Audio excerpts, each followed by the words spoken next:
This is the Poolies podcast with Matt Larkin and Stephen Ellis.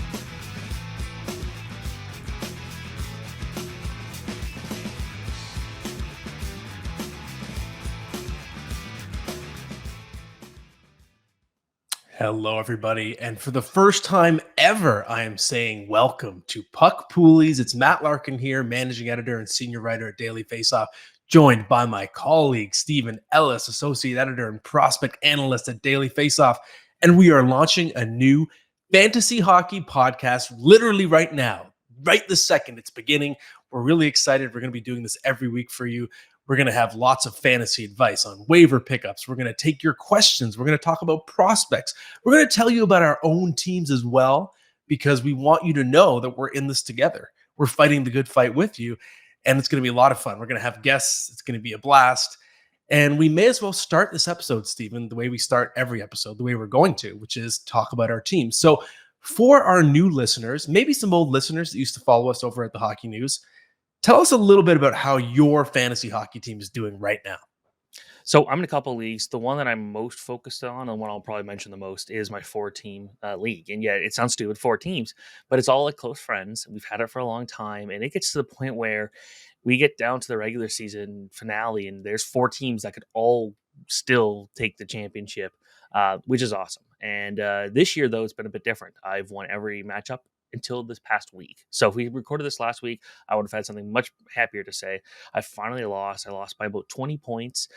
We play in a league where we kind of just picked the default rules for Yahoo, so it was nothing too crazy. And all of our team names are completely strange. Mine's based off of a Turkish league team, of course. But the way when you have these 14 leagues, it's like every player's really good. So my goalies are like Logan Thompson, Igor Shesterkin, and Ilya Sorokin. That's a pretty good goaltending trio. And I picked Thompson at the beginning of the year. This was before he kind of went on this run that we're seeing now. And but to lose that last week, it was just kind of like some of the guys. Like I needed Elias Pettersson to have a good final day, and he instead lost me a lot of points, and just kind of needed some points where I didn't get it. But I still got to say that. It's 14 leagues are actually a lot of fun if you get a chance to be in something that small, because again, every player is essentially a star. It's so weird. Weirdest fantasy league out there, which makes it fun because you'll be hearing every week a little quick update at the beginning about how Steven's strange team is doing. My team is doing okay. I went for it all. I was all in last year in my keeper league, so I'm sort of picking up the pieces now. I had no first round pick. I've started slowly, but I'm making some moves. I made a trade with my dad on his birthday. People think that I robbed him on his birthday. I gave him Kevin Fiala because he had Patrick Kane and Taylor Hall, whose contracts were expiring. So I'm all in again. I'm always all in every year. I find a way to reload. So I'm slowly rising.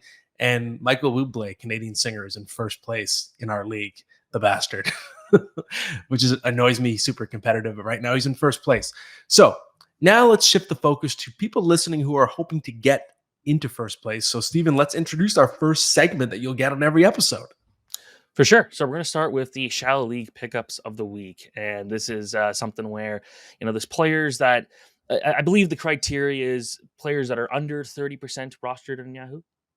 Yeah, in this case, it would be the reverse. So Shallow League pickup is like under 70% or more, so guys that are available in very few leagues. But for people who play in the really tiny leagues like Steven, where there might be some star players available, that would be this category. So my Shallow League pickup of the week for you, everybody, is Detroit Red Wings defenseman Filip Hronek. He's available in 21% of leagues, and it seemed like last year Moritz Seider kind of nudged Filip Hronek out off that top power play unit, both right shot defensemen, and it almost rendered Hronek an afterthought. But this year, we've seen a bit of a step back in fantasy value from Moritz Seider. I don't think it's going to last. I still have absolute faith in him. But Hronek is back on the top power play unit. He's playing 22 minutes a game. He has 22 points in 24 games. What is going on right now, Stephen, with Filip Hronek? So he's a must pickup. It's crazy that he's available in 21% of leagues. And I'm not saying he's a safe long-term bet to hold that spot over Seider, but right now you need to have him on your roster. He's a guy that when he kind of first came in the league, I was like, you watch what he's doing, because he's putting up some pretty decent numbers. Sure, he was playing on a team that wasn't really doing much, and it kind of didn't matter if he got a ton of points if the team wasn't really going to contend for the playoffs. But he's been able to maintain this value for the last couple of years. So no, I 100% agree on that. Medium league pickups, which I'm assuming this is probably closer to what most leagues are like. Yes, for sure. It's sort of like your standard public league where there might be some decent players, even guys close to a point per game that are available in, half of Yahoo leagues. It still feels weird. So I'm going to say Matty Beniers for this category. It almost feels embarrassing to be recommending Matty Beniers because, of course, you have hashtag not in my league Twitter out there saying he's not available in my league. Of course. But fact of the matter is he's literally available in 44% of leagues, almost half. So that qualifies him as a medium league pickup, believe it or not. And it's just the perfect marriage of role, opportunity, pedigree. We know first round pick, of course, second overall to the Seattle Kraken. He's uncontested for the first line center job, or at the very least, top six works. Sometimes he moves around, but he's never leaving that top six. He's got 21 points in 24 games. He's got 30 points in his first 33 games dating back to last year. The Kraken, the last I checked, were top five in the league in goals per game. And it's insane to me that he's available in almost half of every league out there. It's wild, but to me, that's an easy pickup if you're in a medium, even a shallow league. He should be rostered everywhere. He's probably the best, other than maybe Logan Thompson for the Calder Trophy. If you need kind of any other like reason to go get him, given how good Seattle's been, it makes sense. It will be interesting to see if Shane Wright ends up moving up the lineup. That is a topic that will continue on for us the year. And the deep league pickup of the week, and this is one where I was not thrilled about this guy at the beginning of the season the way he was playing, but it seems like he's kind of starting to pick it up. That's right. And it's funny, the catch-22 with recommending guys like Matty Beniers, it's like anyone who's listening to this podcast is probably not in a casual league, and they probably don't have the possibility of picking up Matty Beniers. So the deep league pickup is probably the one that's going to matter the most to our readers. So I'm going to recommend Jack Quinn of the Buffalo Sabres. He's available in 89% of leagues. So that's more of a deep league pickup for sure. And what he's doing right now, it's not a fluke at all. So he's got 6 goals in 20 games, but he's got 5 and 7 points in his last 6 games. He's really heating up. And of course, Steven is a prospect guy. He was a major goal scorer in junior as an Ottawa 67, and he ripped up the AHL. I don't think he got enough press for how much he dominated the AHL. It's not like he was a point per game player. He had 26 goals, 61 points in 45 games last year in the AHL, which is unbelievable. Drafted in 2020, I believe. And he's on the second line now in Buffalo. He's getting power play 2 work. But given his long-term goal scoring upside, I wouldn't be surprised eventually if we see him get a look on the first power play unit, because that's what he does. He's a goal scorer. So I'm not saying he's going to score 5 goals every 6 games for the rest of the season, but I do think he's here to stay. And I do think he's going to be an asset in the goals category. So he should be picked up. Absolutely. That's something where, just to provide more context on kind of Jack Quinn. So when he was drafted, there were a lot of people surprised he was drafted where he was, which was specifically ahead of Marco Rossi, who was his teammate at the Ottawa 67s. And for Quinn, obviously we knew the goal scoring was there and he's been really good there. But the concern was just watching the way he played, where he didn't have to play a ton of defense, that he wasn't great at it. And, I can't say he's still this great defensive forward by any means, but he doesn't have to. He's putting up the points. He's working with players who can kind of make up for other things like that. And not every single player needs to be perfect defensively. So the fact that Quinn is starting to pick it up, I do think this is a guy who's going to be able to get 30 goals when he's really consistent in the NHL. And Buffalo's a really fun team.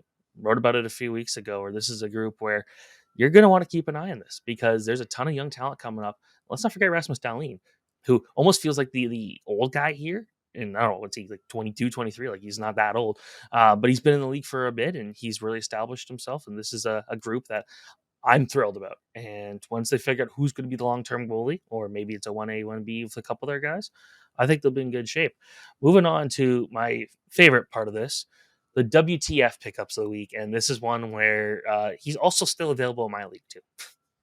Yeah, the WTF, we know what it stands for, and what it represents is what are we doing? Why is this player available? How is this player available in any leagues? And right now, Vitek Vanacek of the New Jersey Devils, he's available in 17% of leagues. That's impossible. He should be owned in pretty much every league. He is the starting goaltender on the most dominant team in the NHL. When I last checked the rankings last night, he was the number 8 goalie in standard formats, Yahoo. He's 5th in the NHL in wins. He has 2.24 goals against average, 918 save percentage. He's the starter for the most dominant team in the league. He should be owned in every league. No more questions, nothing. That's it. Just go pick him up. If you're in any league where he's available, just grab him. Even your 4-team league, Steven. Someone should be rostering VTech Manager. Come on. I picked him up, but then I dropped him because I really needed a forward to kind of play that week that night, and I just never picked him back up. And I do have 3 goalies, so I think I'm okay. But at one point, I did have 5 goalies and was running with 1 fewer defenseman and 1 fewer winger to make that work. Um, but it was, well, I should say that was last week when I did not win, but it was a pretty aggressive strategy that I probably really wish could have. I thought I was big braining it, and fortunately, it did not work because the guys I picked up just didn't perform. And this is the tip of the week. You got it described as the Roto Stat sorting tool. What does that mean?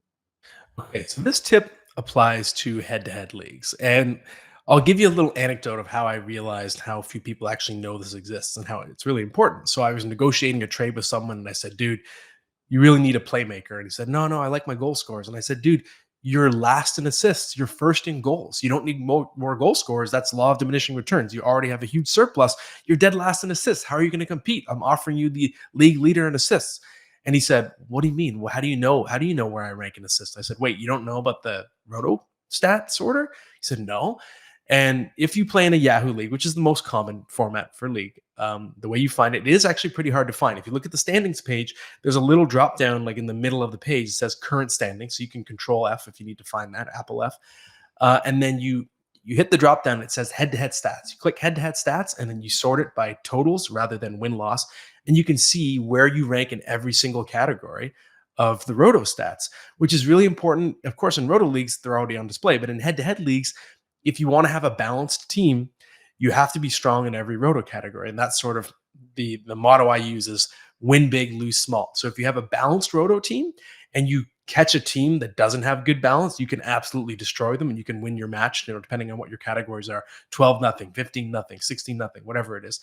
And if you're strong in every Roto category, it's really hard to get blown out. So you might lose games, 5-4, 7-6. And of course, those in most head-to-head formats, the wins and losses each week determine your record. So gradually you can get those huge wins and you can get way, way, way above 500. And then you're on your way. You can start acquiring injured players for later and use your lofty perch in the standings to your advantage. But the way to get there is you got to follow every week. You got to find out what categories you're dominant in, what categories you're weak in, and that will affect what your roster decisions are. But it's just not hard. It's not easy to find just where it is located in Yahoo. It's not on prominent display. And that's why, to my surprise, it took me a while to realize so many other guys in the league or women, whoever was playing in our league, didn't know that tool even existed. So go find it. It'll really help you. I truly did not know that tool existed. So there you go. That's kind of There what you go. Yeah. See, it's that's crucial. I use it all the time to dominate. Well, not always dominate, but as much as I can. your tips just from previous and then now have actually helped me so much in my pool. And there was one about goaltending. I don't remember what it was that you gave in the past, but anyways, I put a big focus on winning goalie matchups now, and that is something where it is very valuable. I believe we have a guest coming up. I believe we do as well. And he is someone that you know very well if you are in the fantasy hockey community. He has joined the Nation Network. He's working with us. Of course, he has a show covering the Leafs every day with Jay Rosso at 11 a.m. And we're going to be bringing on our buddy, Nick Alberga, for some fantasy hockey talk right away. Okay, everybody, we are very pleased to be joined by our friend Nick Alberga. Of course, as I mentioned, his show, Leafs Morning Take, which he hosts every weekday, 11 a.m. with Jay Rosehill. And Nick, obviously, you've been a big voice in the fantasy community for a long time, so it's a real pleasure to have you on. You're a heavy hitter, and you always have really good advice. So the first question I wanted to ask you on this segment is just something more general. If there's a casual listener out there that's trying to get better at the game, what do you think is the biggest mistake that a casual fantasy owner in hockey pools can make? Well, firstly, thanks for having me. I think Steven's going to like this answer. It's don't reach on goalies in your draft. Okay. We had this conversation in the offseason, Pete Jensen and I on NHL Fantasy on Ice. I'm like, dude, I can't get to the level where I'm ranking a goaltender in the first round. It was Vasilevsky and Shesterkin this year, and it just hasn't gone according to plan. You look at UC Saros as well. So that's my biggest piece of advice. Don't reach on goalies. It's become such a volatile position now in the tandem era. I think it's paramount you hit on your first couple picks, or I think your team's in big time trouble. So that would be my answer. See, it's funny you say that because I'm looking at my stats here, and I believe Ilya Sorokin, who I picked in the first round or second round, actually was my Fair. best player. So Fair. Sorokin's a guy handicap. Like he was a guy I was throwing money on a futures for the Vesna. I think he's certainly a guy like even Thatcher Demko. I'm curious to see what he can do in the second half. But I think you're right. I'm just stating that, like, especially when it's the obvious choice, like Shesterkin or Vasilevsky, you just never know what's going to happen. Look at Vasi start, look at Chesty start. But I think you nailed it with Sorokin, Steven. all right. So, for my question is, what's the most wrong you've been on a player so far this season? For me, I the one guy I was definitely wrong on was Thatcher Demko. But what about Mhm. you? Yeah, so that's a good one. I should preface by saying I'm the king of hot takes. A lot of what I say never comes to fruition, and one of being, I thought Tage Thompson was a fraud, guys. I thought he was a one-hit wonder. I'm like, Buffalo, what are you doing with that contract? And to his credit, he's proved me wrong. Like this has been an exceptional story. Of course, the key return, the key pickup in the Ryan O'Reilly trade with St. Louis a couple Got years him. back. There you go. He's just been absolute money in the bank. And I think especially his ADP where he was drafted, he is returning ridiculous value for his fantasy owners. So I was dead wrong on Tage Thompson. That's a good one. And I mentioned already Moritz Sider earlier in the podcast. I had a hot take. Like I wrote an article for Daily Faceoff just with deliberate hot takes. And one of them was that Moritz Sider was going to be a top 3 value in banger formats for defensemen. So that's a swing and a miss. But Nick, where are our manners? We're not just going to bring you on the show and force you to diss yourself and say something you were wrong about on our second question. So I want to turn it around now and say, now it's time to pat yourself on the back. Who are you right about in a big way so far?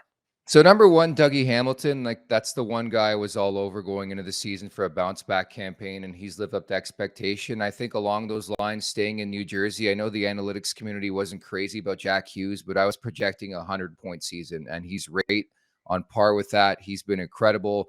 I think moving into next season, again, granted it's early, I think he's going to be a top 2 rounder, top 20 type pick. So Jack Hughes would be the guy I really hit on this season. So we're at a point in the year where we're near Christmas. We're near the halfway point of the season. We would just pass the quarter point, but the halfway point will kind of come up here shortly. Who's someone that's kind of not done a lot fantasy wise this year that will make an impact down the stretch? So I'll throw a couple names your way because I do like this question quite a bit. Many who know me in the fantasy world, I love contract years. It was a tough start for the St. Louis Blues. I'm going to Ryan O'Reilly. Only time will tell when it comes to the St. Louis Blues what they'll do moving forward. Jordan Binnington's trying to fight everybody and their mother. I think you should worry about goaltending, quite frankly. But Jeez. Ryan O'Reilly would be the guy in a contract year. I know he's had a slow start, but he's really picked things up as of late. And I think into the second half, I think he could emerge as, say, maybe a top 75, top 60 type fantasy player. So I'd be all over him in terms of buy low. Jacob Chikrin's another guy. It's not a foregone conclusion at this point in time that he's going to get traded, but obviously he's going to have better value elsewhere than he would have in the desert, especially with Shane Gostisbehere there. And a couple other guys that would throw your way. Brock Besser with the Vancouver Canucks. Again, only time will tell on that front what happens. I think he's still a marquee gunsman in this league. I think he can score goals, and I think a change of scenery could do him well. And lastly, Anze Kopitar is a guy I was really high on going into this season. The attachment to Kevin Fiala. I know he started to pick things up as of late, but I do truly feel like he can be a top 50 fantasy player. So I'm all over those 4 guys. I like those names, Nick, and I really like the mentioning of Brock Besser. He's someone who I always say it's amazing he doesn't have a 30-goal season to his name because of injuries and injury-shortened seasons because he's such a great shooting talent. I remember talking to him in his rookie season, and he said he practiced as a kid, like shooting around targets to gain the skill of just being able to get that shot off from anywhere, even when it looks like he's covered. And it's just you see 40 goals in that stick. So I'd love to see if he gets traded with a really great puck distributor, you could have a league winner down the stretch. So I love that pick and love the insight, Nick. Of course, I expect nothing less. We really appreciate you coming on for this inaugural show. We will have you back on absolutely if you're willing to come back and chat some more with us, my friend. For sure. Once again, congratulations. And thanks so much for having me on, guys. Thanks, Nick. And before we let you go, what do you want to plug? I always like to give everybody a chance to plug what they got going on. We mentioned Leafs Sure. Morning Take. What else do you have out there? Yeah, Leafs Morning Take every day at 11 a.m. Eastern Time alongside former Leaf Jay Rosehill, writing for the LeafsNation.com. And I guess I'll plug my fantasy podcast since this is a fantasy podcast, NHL Fantasy on Ice, available wherever you get your podcasts and on YouTube, myself alongside Pete Jensen. Excellent. Pete Jensen, great guy. Maybe someone will try and get on this show as Yeah. well. Thanks, Nick. Thanks, guys. Well, thanks a lot to Nick Alberga for coming on. He's going to be a regular on this show, giving you fantasy tips and advice. We'll be mixing in other celebrity guests, but you have not heard the last or seen the last of Nick. He'll be coming on some other times for us to help us out. And Stephen, now let's move on to your bread and butter, which is prospects. This is going to be another weekly segment where you give the readers an update on someone, maybe in a dynasty league, maybe you're sort of scouring for future pickups you can stash. But who is a prospect you have your eye on right now that could have some fantasy relevance coming down soon? Well, I'm going to go with Dustin Wolf of the Calgary Flames. He's playing with the Calgary Wranglers right now, and this is someone where I was such a huge believer of him when he was drafted with one of the last picks in the 2019 draft. He was a seventh round pick. But I think the thing here to keep in mind is Calgary, they do have their goalies right now, and they're paying a lot of money for Jacob Markstrom to be a lot better than he is right now. But right now, he's not playing great. And if you're the Calgary Flames, you might have to look at kind of what your options are here. If your goalies are not getting the job done, do you bring in Dustin Wolf and kind of hope that he can go out there and win you a couple of games? All he's pretty much ever done in his entire career is win. He was one of the best goalies we've seen in a long time in the WHL. He was in his first year in the AHL, he was the top goalie. This year, he might do it again.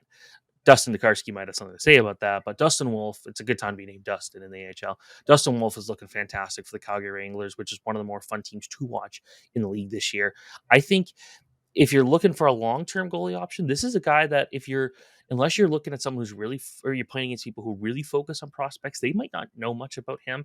And goalies can be valued completely differently in different leagues. But if you're in a keeper league, I do think Dustin Wolf is worth keeping an eye on, because while the goalie situation is determined for now and determined for next year, meaning we might not see Wolf for another 2 years, I still think there's a way that he does fight his way and play some stuck games. Maybe he ends up becoming the backup at some point next year. He's a guy that I don't think Calgary's going to want to sit on unless they really don't believe in him, because he is a smaller goalie, and I believe he's 6 foot. But I think that this is someone where if you value young goalie prospects, he's one of the best in the game right now. And there's a few really good ones. There's Askarov, there's Wallstead, but I think if you're looking at a guy who's probably closer to being NHL ready, it might be Dustin Wolf. And I think that's someone you want to take a jump on right now if you can. Yeah, I'm with you all the way. I think Wolf's a really intriguing prospect. He's quite a story just based on where he was drafted, and quite an underdog story. And I know on Daily Faceoff, our insider buddy Frank Cervalli, he wrote earlier this year about some. I think it was when the Leafs had Matt Murray and Elias Samsonov hurt. He was writing a story about potential trade options, and he did list it's Dan Vladash. That's how you pronounce his last name, right? Yes. In Calgary, it's not Vladder, and he did list Vladash as a possibility for a trade. And I think the reason why he's someone the teams could look at down the road is because the Flames know they have that backup option to take his place in Dustin Wolf. So I wouldn't be surprised to see Vladash traded in real life, maybe this offseason, something like that. And that would allow Wolf to sort of form a tandem with Jacob Markstrom. So I'm with you all the way. I think it's time for questions, if I believe, Stephen, but you tell me what's next. It is time for questions. And we're going to start off with someone that we both have we've discussed a lot of this questions from Ranton and Raven in the past. This one is, when someone loses the starter's crease, at what point do you consider dropping them? Let's consider Jacob Markstrom, Jack Campbell, Thatcher Demko, for an example. Well, it's good to have you back, Ranton and Raven. Always one of our number one question askers on previous podcasts. So it's great to see Ranton and Raven following us over to this new one. Great to have you. So yeah, it depends in this situation. If the league has a deep bench, then I don't consider dropping that sort of established starter who's struggling. I'll just stash them and hope they turn it around. Especially if you look at someone like Markstrom, who has a major established pedigree as a starter. You know, he was second in the Vezina Trophy vote last year. I don't think you want to be too hasty if he's in a slump. You want to have a long leash. And also, you know, with the exception of Cal Peterson, money talks. So if there's a goaltender who's struggling, but he's got a big AAV, a big commitment, I don't think a team's going to want to back out of him really quickly. So that applies to Jack Campbell. That's a pretty large contract he just signed, $5 million man. And I just can't see Edmonton bailing on him this quickly. And I saw that was a take that was out there. I think it might have been on Oilers Nation, just whether the Oilers would ever consider doing a Cal Peterson with Jack Campbell. But I think it's too soon for that. The exception is if your league doesn't have bench spots, which my main league doesn't. We sort of make it hardcore where it's like, no, you can't stash goalies. You start your goalies. That's the way it is. then you have to be a bit more ruthless, because if there's a goalie who's just not playing and you have to keep him in the starting spot, or he's struggling and he's in a starting spot, it could really hurt you. If he's struggling, he could bring your rate stats down. If he's not playing, he hurts you in the volume categories. And then I think you have to be a little bit more ruthless. An example would be, let's say, if you had Philip Grubauer at the start of this year and you see Martin Jones is outplaying him. Well, it's not like Grubauer's grip on the job was so strong. So that would be an example where I'd say, okay, go ahead and have a quick hook, cut Philip Grubauer.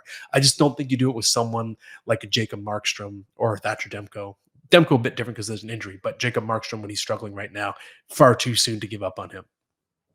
I think if you look at like Demko and you look at Markstrom, those are two I think with a bit of a deeper pedigree. And I say that knowing that Demko hasn't been in the league that long, but those two have a lot more starter potential than I think Jack Campbell did, because Campbell played most of one season as a starting goalie, and that was kind of it. So you kind of question, when you look at that deal, you got to wonder how viable was it really? And I think you're looking at Toronto and they're thinking like, wow, great, we are so glad we moved on from that. But it's like, was this kind of the real Jack Campbell? And that's the question. But then with Jacob Markstrom, we know when he gets hot, he gets hot. And he has had these slumps in the past. In Vancouver, there were some times where we're wondering, like, is he a starting goalie? And then he would go out there and be the team's MVP. So I think he could do that again here in Calgary. And I do think I still have high hopes for Demko. I'm not too worried about them. Obviously, they're not playing great right now. But it's like, you look at the teams, and uh, Vancouver last night, like the game against Montreal, 7-6. Demko wasn't there, and they Mhm. still played a game that was as silly as that one. So it kind of shows you it's more than just a goaltender. Yeah, sure, Markstrom and Demko in particular are not going out there winning games for their teams, but the teams they're playing with are not helping them. Yeah, it's so true. And with Jack Campbell, one thing I worried about going into the season was, people said, well, he can handle the pressure of Toronto, he can handle Edmonton. That's a step down in pressure. But I don't think it is. I think, yes, Toronto's a pressure cooker market, but if you look at historically, I think that Edmonton, you can make a case, is the hardest market to play in the entire NHL. It's just, for some reason, the nature of the relationship between the media and the players there, it tends to be more contentious. It always has been. And we've heard guys like, I think it was Taylor Hall or Jordan Eberle, whoever it was in the previous generation, talking about that. There's been a history. We know what we saw, Leon Draisaitl and the pissy incident last year. There just is more of a negative relationship there between players and media from what I've seen. And that's why I thought, you know what? I don't know if Edmonton's an easier market to play in for Jack Campbell. It could be tougher. And here we are. And obviously, he's struggling with the space between his ears. So I don't know if that's why, but it could be a possibility. Every year that Connor McDavid and Leon Draisaitl don't win the Stanley Cup, I feel like there's more pressure. And whether that's fair or not, there's more players on that team than those two that you got to worry about. I think that, yeah, this is a pressure market and it's a dedicated fan base. Next question comes from Nick, and he asks, who's a likely call up to keep an eye on? Good question, Nick. It's always good to be stashing call ups. Of course, there's an article on the website right now on Daily Faceoff where Steven talks about some other Flames prospects. So that's Connor Zary, Matthew Phillips, and Jacob Pelletier. All of them are dominating with the Wranglers, and you never know if one or all three of them could get called up soon. But the one that I'm looking at closer is Lucas Reichel in Chicago. I actually thought he was going to make the team this year. They decided to give him more AHL seasoning. I don't think he actually had that much left to prove down there, but I guess they just want to slow play him, or maybe they want to tank. They didn't want too much skill in their lineup. But if you look at the direction in which the Blackhawks are going, they're going to be picking that roster clean. I think Patrick Kane will be traded. Jonathan Taves will probably be traded. Andreas Athanasiou, Max Domi, they're going to pillage that roster later in the season, I think. And that will open up the door for Lucas Reichel to get some major minutes, I think, at some point this year. He's been looking great in the AHL again, over a point per game. And he is probably their number one forward prospect. He's up there. Of course, they added some more in the draft this past year, but I do think he's at worst, top 2 or 3 among their forward prospects. And I think he's ready. He's going to get a look later this year. So he's someone that I'd stash soon, because I think the call up could happen really any day now. It could happen tomorrow. It could happen in 3 months, but it will happen before the season is up. There's one guy that I'll say, Christian Wolanin, not exactly a fantasy darling by any means as a depth defenseman in Vancouver, but I feel like he's kind of played his way into the spot where he's got to be back in the NHL. He's playing way too well to be in the AHL. He's playing for Abbotsford, and he's 8th in league scoring, and he's a defenseman. And that's kind of nuts. I don't think he's going to be this fantasy guy that gets you a lot of points in the NHL. So I don't think you worry about him. But I do also think from a fantasy perspective, keep an eye on Alex Steves. Toronto Marlies player. I know Nick's very familiar with him, and Steve's is a guy that is truly like just taken the fact that Nick Robertson's not there and Pontus Holmberg's not there and made the most of it. And he's one of the top scorers on the Toronto Marlies, one of the top scorers in the AHL this year. He's over a point per game. And he's someone where from watching him at his early rookie camp stuff, I thought like when this guy makes the Leafs, he's going to be there for a while. And I think he can play a lot of roles to the point where I wouldn't be surprised if he's challenging for a top six. And this is a guy that, he went the college route, was not an immediate success by any means, but I would not. I wouldn't ignore him at this point. I don't know how much fantasy value he has, but I feel like the minute he gets with the Leafs, he's not going back down. That's my guess. Mhm. It's a The good next point, question, especially too, just before you get to the next one, like there's been a bit of a revolving door with the Leafs just trying to fill out those wing spots. What in some, Michael Bunting hasn't been sticking on the top line every single night. There's been injuries here and there that has shaken that group up. You've seen Nick Robertson getting looks on the first or second line. So anybody who gets called up has a chance to play in that top six. exactly. All right, this question comes from JPW. Here's a keep five bugger. Competitive 14 team head to head bangers league with 20-man rosters. There's a bunch of stats. You can see them on the bottom. Keep five: McKinnon, Tavares, Thompson, Brady Kachuk, Robertson. I'm going to assume it's Jason, Kale McCarr, and Elias Sorokin. Yeah, okay. And I assume that the Thompson is Tage Thompson and not Logan Thompson because he's listed forwards at the beginning. So it looks like there are a lot of different stat categories here that are listed, and there's shots, faceoffs won. And I know he mentions that his league has a lot of points awarded for faceoffs won. So I sort of went through his stat categories to try and get the answer here, and I think I've come to it. Although Nathan McKinnon, of course, hurt Monday night, but again, keeper league, I'm not too worried about that. So if your league JPW is really goalie dependent, then Ilya Sorokin, there's your first keeper. That's easy, done. You need hits and shots because you have a hits and shots league banger format. Then Brady Kachuk is an absolute must. So he's kept. There's another keeper. There's two. Jason Robertson is a superstar right now, second in the league in scoring, or third now, I think, behind Leon Draisaitl. That's a must keep as well. There's three. Kale McCarr, the best fantasy defenseman on the planet. That's another one to keep. That's a must keep. There's four.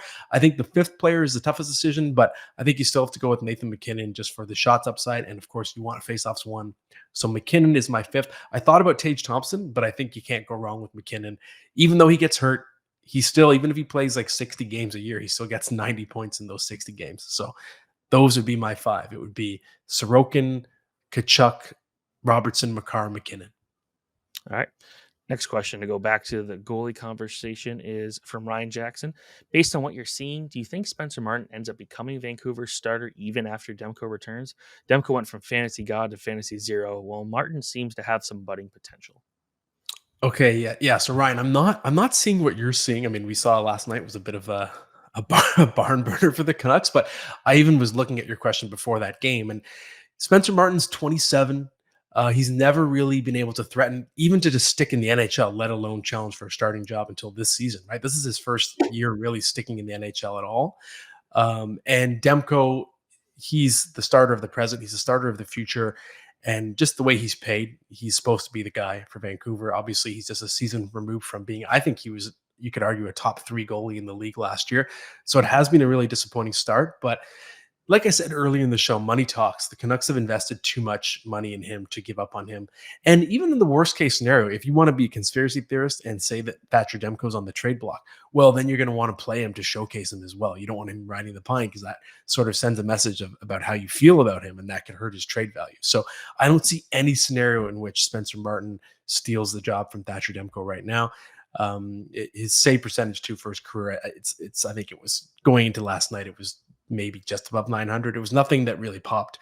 So he hasn't shown any flashes to me that would make me worry about Demko.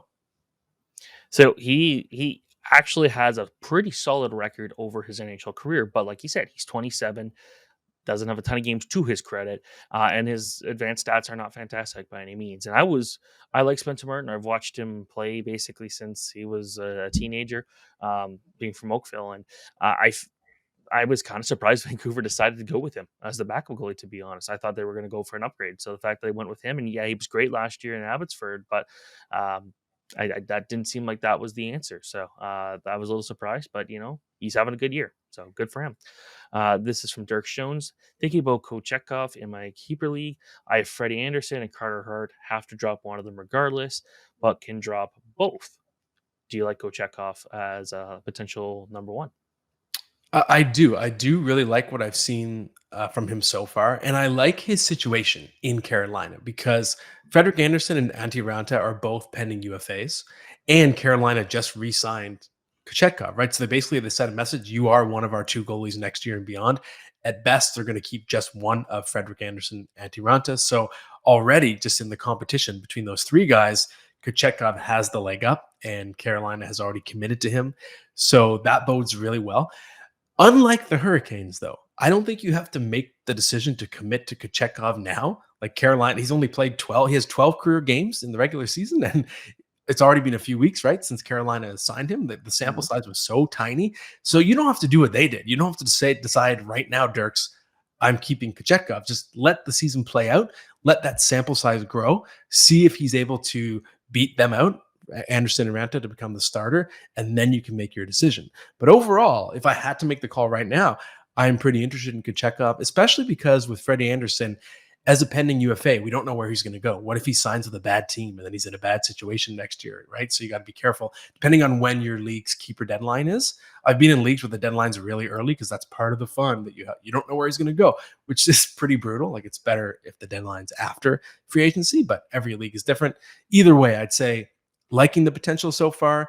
And it's not like Carolina's system is absolutely loaded in net, but you can correct me if I'm wrong, Stephen. But I think that there's a good path for Kochetkov to become a long-term starter there on a team that's consistently really good and really good defensively. So yeah, I'm a fan. So I like him a lot, and getting to watch him play last year in the AHL, I thought he was very good. The thing is, he's always played on really good teams, and that's not his fault. But you look at what Ranta and you look at what Anderson specifically were able to do last year. You look at Kochetkov this year. I look at what Kochetkov did in the AHL, and it's like he always played on quite competitive teams. So I still am very wary to go all in on him right now, given he hasn't played a lot of games. But at least the sample size is good. You can't argue that. But he's kind of always just played on really good teams, and I feel like that for a goalie can maybe be misleading when it comes to stats. And he's winning a lot of games. Yeah, but he's also playing on a team with good support. He played on a very good AHL team that won the championship last year, things like that. So I'm still a little not totally on the full bandwagon yet, but I do think he's got starter potential. That's no question. And I think that's a good thing for Carolina to have when they're trying to figure out what their goalie situation is going to be long term. Next question, I believe our last question actually comes from Daryl Squire.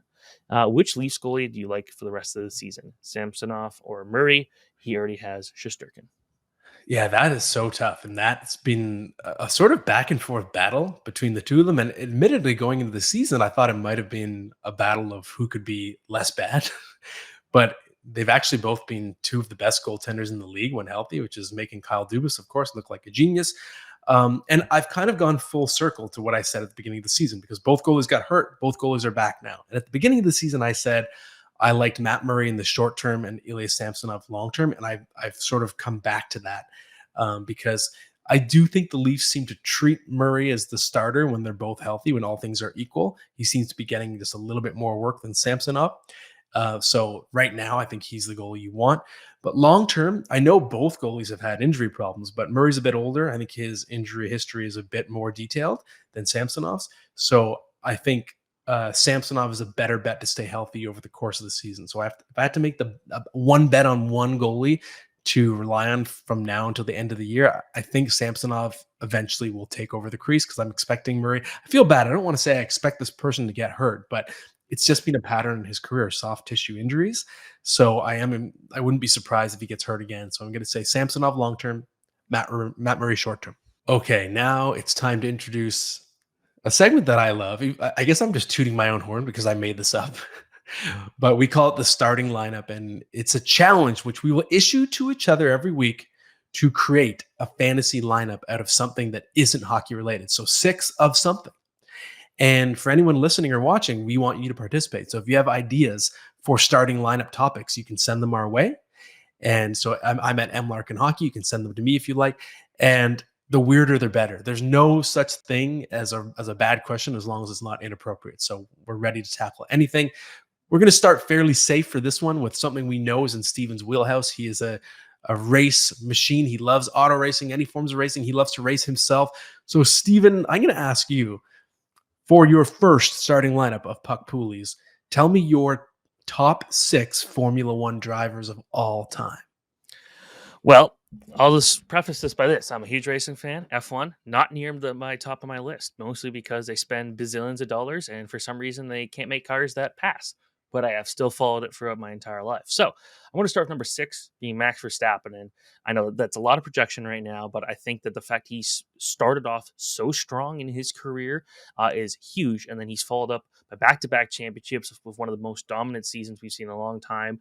And last year, he did have to punch above his weight, the way that Mercedes was looking so good and Red Bull was always there. But I think Verstappen really got a lot more out of the car than we expected. And I think this is someone who's going to go out there. He's going to get 5+ championships. Maybe he breaks the record all time. Number 5, I'm going to go with Alan Prost. If you've seen the movie Senna, there's a great. It's one of my favorite things on Netflix. It's just so well done from a storytelling perspective. And Alan Prost is kind of like the villain in there. He was just so good. He won a quarter of the races he raced in.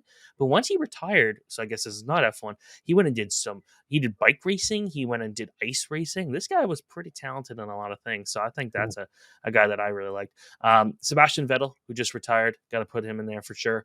He was once Schumacher retired, he was the guy to beat, and he made Red Bull into the powerhouse team they are now. I don't think we're talking about Red Bull being this team everyone wants to race for, unless it was for what Sebastian Vettel did kind of in the earlier days of that team, getting all those championships. Number 3, I'm going to have to go with Ayrton Senna, mentioning him again. It seems like we've lost some of racing's greatest drivers early due to deaths. Dale Earnhardt, NASCAR, and of course Ayrton Senna in 1994 on a weekend that was terrible for F1. There was another driver who died and very close to losing a third driver. That's how rough that weekend was. But he went out there so naturally gifted, didn't go out there and break any like wins records or championship records, but he was someone that everyone really wanted to beat. And I think from a natural skill perspective, it was hard to beat him. Number 2, Michael Schumacher, who was number 1 for so long. This is the guy that I think he was the first driver I hated to watch, and I wanted to cheer against him because he was so dominant in those Ferrari heydays back in the early 2000s. And he was the first 7-time champion, first to hit 90 wins, absolutely dominant in the early 2000s. And it's kind of sad that unfortunately he hasn't been able to watch his son race at the track due to his injuries. But again, one of the greatest of all time. But the greatest is Lewis Hamilton. I hated to see him kind of lose that 8th potential championship because I don't think he's going to win one again. I think like last year was probably his chance to do it, and but he's lost 2 championships by just like single digit points, which like think about that. He could be at 9 championships right now if just something went his way in those 2 years. To me, Lewis Hamilton is the greatest F1 driver of all time, and I hope when he retires, he turns to sports car racing. But that's my starting lineup. All right, that's good. Well said, well argued, and someone who I'm definitely one of those like annoying people that got into F1 more recently because of the Netflix show. But hey, what can you say? It just happened. So I'm not going to pretend I'm an expert, though. I'm not going to be one of those people. But obviously, a year ago, I wouldn't, or 2 years ago, maybe 3 years ago, I wouldn't have known who some of those drivers were you mentioned. But now I do, of course, because I'm following it. It's fun. So that's the first edition of the starting lineup, and that is the first edition of Puck Poolies Complete. We'll be coming out every Tuesday for you with fantasy advice. Thank you so much, Steven. I love having you back as a co-host with me. Thank you to Nick Alberga for giving us your valuable time, and we'll be back next week with another episode.